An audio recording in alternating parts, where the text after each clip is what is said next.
up, guys? It is Tynan from Tynan.com, and today I'm going to show you the inside of my RV that I've been living in since 2008. It is a 1996 Rialta, and it is very plain on the outside. The only changes I've made are things like solar panels on the roof, new fans, stuff like that. But on the inside, it's a totally different story. So let's go inside and I'll show you what I've been working on. We're looking at the front right now.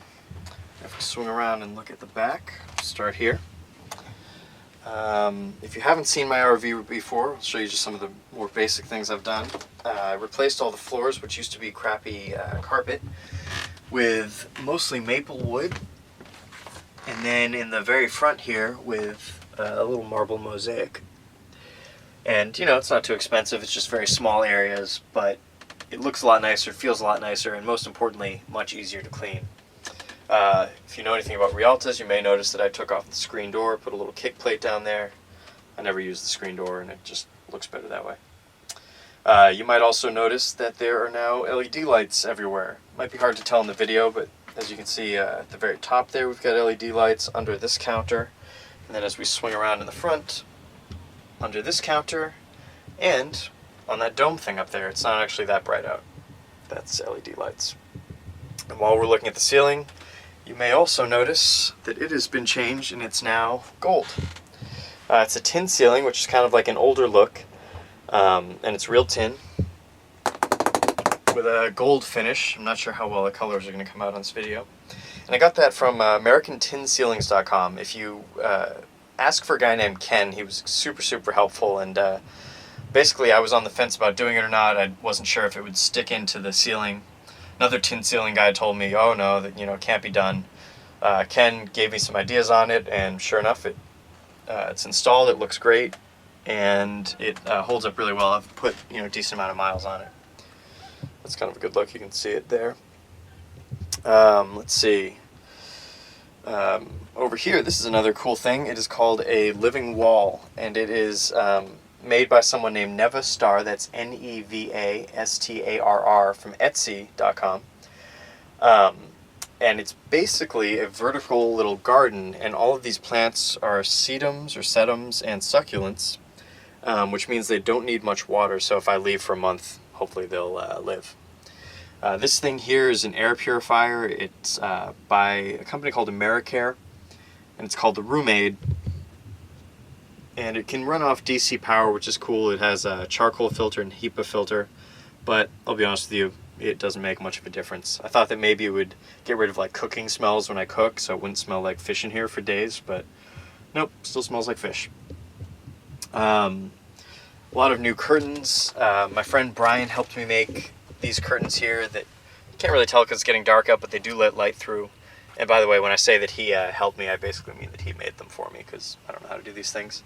And then we have day and night curtains on all the other windows, which mean that right now you can see there's a bit of light coming through, but if I switch it, blocks all the light, which is really nice when you're under street lights, or if you're just in some bright area, as sometimes happens when you live on the streets.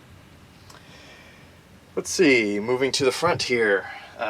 This is my little workspace. This is where I write blog posts, edit videos, all that sort of stuff. Oh yeah, you can see my motorcycle jacket there. Custom made by Johnson Leather in San Francisco. And a lot of this stuff is new. You may have seen this chair before. It's an Aeron. It actually used to belong to the CEO of Design Within Reach. Kind of neat little, I don't know, trivia bit.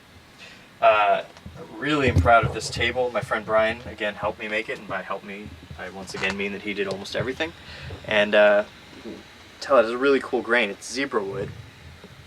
And it'd be pretty expensive if I was going to make a big table, but this is such a little table. It costs not very much at all. Fun project, and it doesn't fold in half like the old one, which was kind of always a problem. It always collected crumbs, and the other one got dirty easier, and this one was sealed so it can get wet. So nice little desk, and it just feels good to sit at.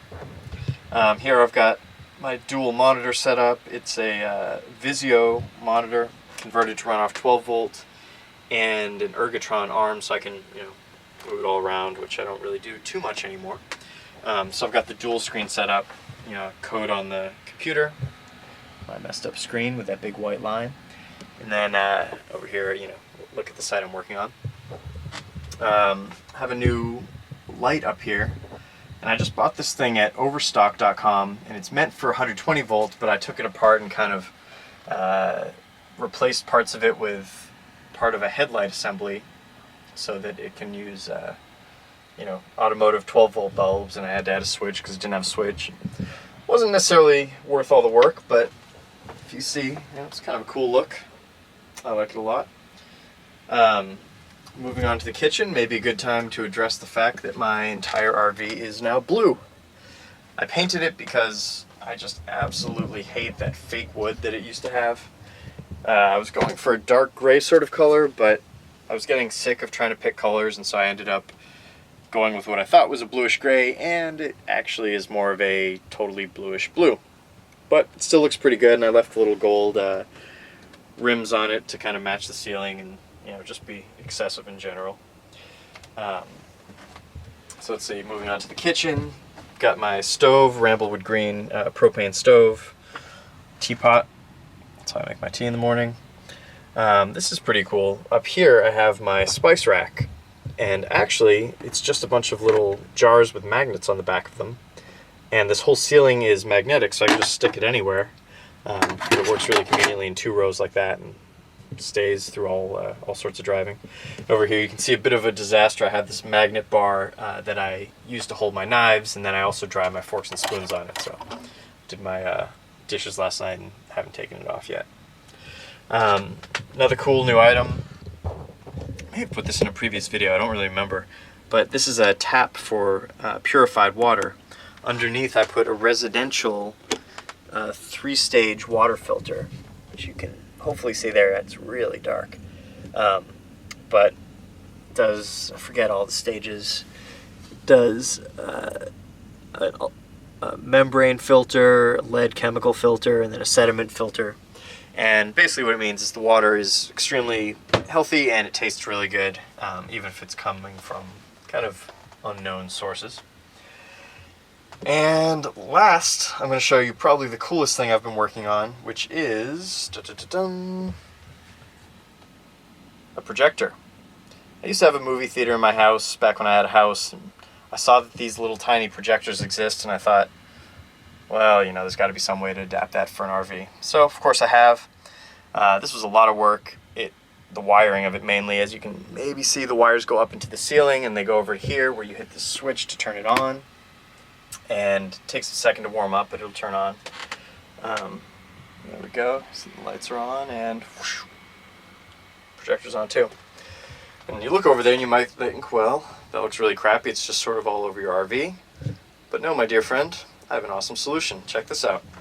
Over here, stashed in this corner of my bed and attached to this wall here, is a flexible projector screen. And so all I have to do is get the loops at the corners and attach them to these hooks that I've put over here. Just 2 of them, so it takes almost no time. And we have a screen that can be easily projected onto. Turn off this light. Actually, I really should have turned off all these lights if I was going to show you this, but why don't we just see what we can do.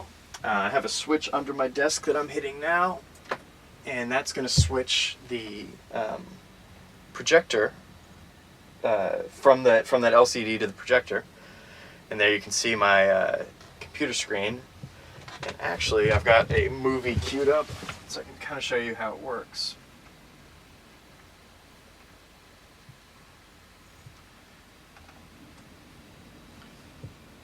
So there we have it. Sitting in the front now. You can see, let's see, it's so bright. The projector does pretty well, but it's not like a full-strength home one, so looks a whole lot better if you turn off all the lights, but I'm sure you at least get the point. If I can focus on it, maybe there we go. By the way, this is Sherlock Holmes, the BBC thing. I watch almost no TV, but man, this show is definitely worth watching. It's really, really good. And so then, watching a movie, documentary, whatever I'm watching, and when I'm done, all I have to do is hit that switch on the wall again, projector turns off, unhook these hooks, just stash it under there, out of the way, out of sight, out of mind, can't see it at all. So anyway, that is a tour of my RV. That's where we're at now, and you know, I'm a little bit crazy, so it may not be done yet. Oh yeah, that's one other little thing. I just got a 100-year-old Persian rug because I figured, you know, if you're gonna have a rug, you may as well get a pretty cool one. And I kind of like the idea that whoever wove that rug had no idea that, you know, a vehicle like my vehicle could even exist, and now their rug that they spent, you know, a lot of time on is in here. And, you know, it's wool, and if you know me at all, you know that I really like wool. Anyway, that's probably the last thing. So as I was saying, maybe someday I'll do some more projects. I have a couple little ideas, but at this point I've done even, you know, the ones that were at the bottom of my list that I thought, like, oh, wouldn't it be cool if I could put a projector in here? Or, you know, wouldn't it be cool to put a tin ceiling in? Pretty much done all those. I have very few ideas left, and I'm not sure if I'll actually end up doing them or not. So this could very well be the final product. And a lot of these things I do just to kind of show people, just to show that, you know, you can live in an RV. It can be a really cool, fun place to live. And, you know, I don't really expect that anybody's going to copy all these ideas, but, you know, if you live in an RV, maybe one or two of these ideas will be things that appeal to you, and you'll get inspired by them as I've been inspired by other people, and make your RV a little bit nicer. Anyway, thank you for checking out the video. Hope you enjoyed it. And if you go to tynan.com/RV2012, the numbers 2012, you'll see the whole article about this that I've written, with some more detail on certain things and some links to where I bought some of the items.